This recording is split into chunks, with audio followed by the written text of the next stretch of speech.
नमस्कार बंधुओं, आप अलंकारों की जानकारी प्राप्त कर रहे हैं। आशा है आपको समझ में आ रहा होगा। आज हम श्लेष अलंकार, जो कि शब्द अलंकार का एक भेद है, उसकी परिभाषा आप देख रहे होंगे। श्लेष की परिभाषा है जब वाक्य में एक शब्द केवल एक ही बार आए और उस शब्द के दो या अधिक अर्थ निकलें, तब श्लेष अलंकार होता है। बहुत ही प्रसिद्ध उदाहरण है, पानी गए न उबरे मोती मानस चून। पानी का नाश हो जाने से मोती, मनुष्य और चूना किसी काम के नहीं होते हैं। उपर्युक्त उदाहरण में पानी के तीन अर्थ हैं। मोती के संदर्भ में कांति यानी चमक, और मनुष्य के साथ उसका अर्थ प्रतिष्ठा या इज्जत, और चूने के साथ में उसका जल। पानी के एक से अधिक अर्थ होने के कारण यहाँ श्लेष अलंकार है। उदाहरण, पानी शब्द को समान अर्थ वाले जल शब्द में बदल दिया जाता, जल के गए न उबरे मोती मानस चून, तो श्लेष अलंकार समाप्त हो जाएगा, क्योंकि जल शब्द के उक्त तीन अर्थ नहीं होते हैं। तो पानी एक शब्द में तीन अर्थ निकलते हैं, यानी श्लेष का शाब्दिक अर्थ चिपका हुआ। एक ही शब्द के समय अनुसार अनेक अर्थ जब होते हों, वहाँ श्लेष अलंकार होता है। श्लेष में एक ही शब्द एक ही बार आकर के एक से अधिक अर्थ देता है, वहाँ श्लेष अलंकार होता है। यही श्लेष अलंकार के विशेष लक्षण है। और यदि इसे यमक से और लाटा अनुप्रास से, ये भेद ही इसको अलग करता है, क्योंकि शब्द एक बार आता है किंतु उसके अर्थ अनेक प्रसंगानुसार लिए जाते हैं। श्लेष के दो भेद माने जाते हैं, अभंग श्लेष और सभंग श्लेष। अभंग श्लेष के बारे में आप देख रहे होंगे, आप समझने का प्रयास करें। जहाँ शब्द के टुकड़े किए बिना ही उससे कई अर्थ निकलें, वहाँ अभंग श्लेष होता है।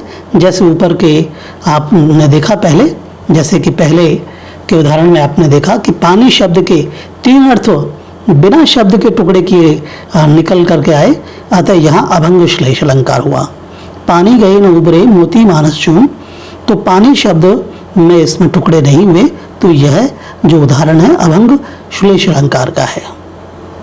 दूसरा आप देखिए, सभंग श्लेष, यहाँ शब्द के टुकड़े करने से कई अर्थ निकले, वहाँ सभंग श्लेष अलंकार होता है। जैसे बहुरी सक्र बिनौते ही सतत सुरनीक हित जेही।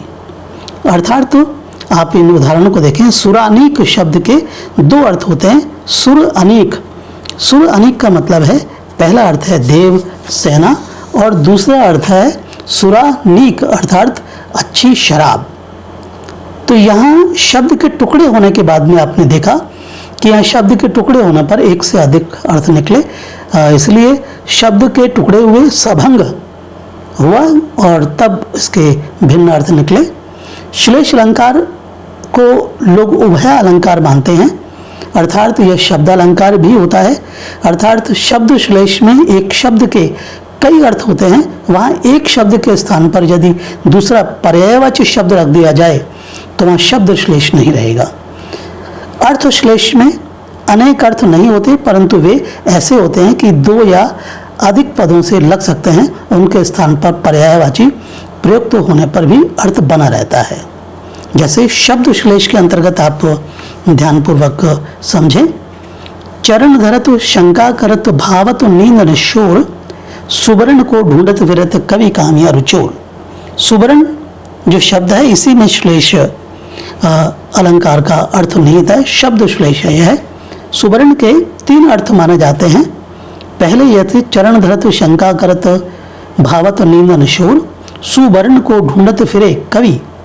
कवि के संदर्भ में सुवर्ण का अर्थ है सुंदर वर्ण, कवि के संदर्भ में। और कामी, कामी पुरुष, गौर वर्ण जो तलाश करता है, उसके संदर्भ में जो अर्थ है सुवर्ण का, वह सुंदर वर्ण यानी सुंदर रंग, सुंदर रूप।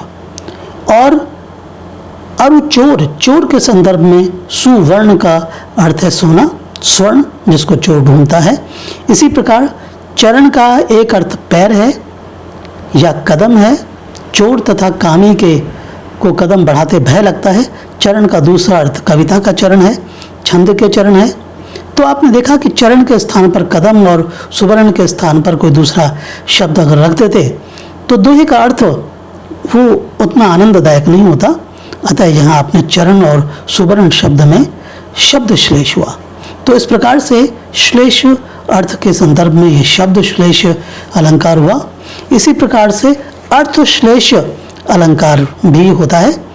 अर्थ श्लेष अलंकार के बारे में आप देखें, अर्थालंकार की तरह अर्थ पर आश्रित रहने वाला श्लेष अर्थ श्लेष कहलाता है।